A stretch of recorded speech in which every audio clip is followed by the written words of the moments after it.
ये कहानी हमें हमारी एक सब्सक्राइबर ने भेजी है। ये इंसिडेंट एक हॉन्टेड घर का है और हैरानी की बात ये है कि आज भी वहाँ एक फैमिली रहती है। साल 2012 एक फैमिली भोपाल से शिफ्ट होकर इंदौर आई।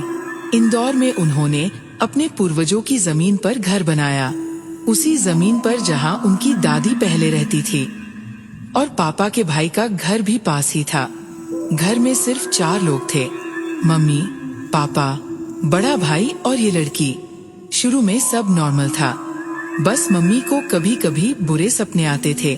फैमिली ने इग्नोर कर दिया। फिर 2017 में दादी की डेथ हो गई और उस दिन के बाद घर का माहौल बदलने लगा। अब मम्मी को रोज खौफनाक सपने आने लगे। कभी कोई गला दबा देता, कभी वो खुद को शमशान में देखती। चारों तरफ लोग रो रहे होते। लड़की उस वक्त छोटी थी, उसे ये सब नॉर्मल लगता था। पर जैसे जैसे वो बड़ी हुई, वही सपने उसे भी आने लगे। सपने में उसके घर का एक कमरा, जहाँ खिड़की पर कौवा बैठा होता, मांस खा रहा होता, उसे घूरता और बातें करता। उसे हमेशा लगता वो कमरा नेगेटिव है। कभी लाइट अपने आप ऑन ऑफ होती, कभी घर में खून के निशान मिलते। ये सब रोज होने लगा। लड़की भगवान में बहुत मानती थी।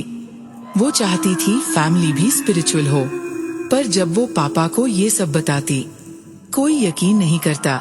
एक रात जब वो गैलरी में चल रही थी, उसने एक चमगादड़ जैसी चीज देखी जो बार बार उसके सर के ऊपर से गुजर रही थी।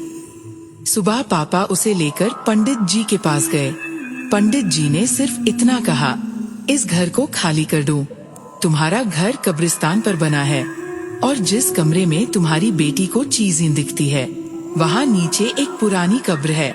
फैमिली डर गई, पर घर छोड़ना पॉसिबल नहीं था। फिर एक दिन लड़की घर में अकेली थी।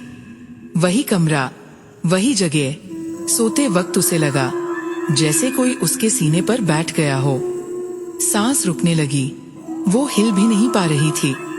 डर के मारे उसने हनुमान चालीसा पढ़ना शुरू किया और तब एक आवाज उसके साथ साथ हनुमान चालीसा बोलने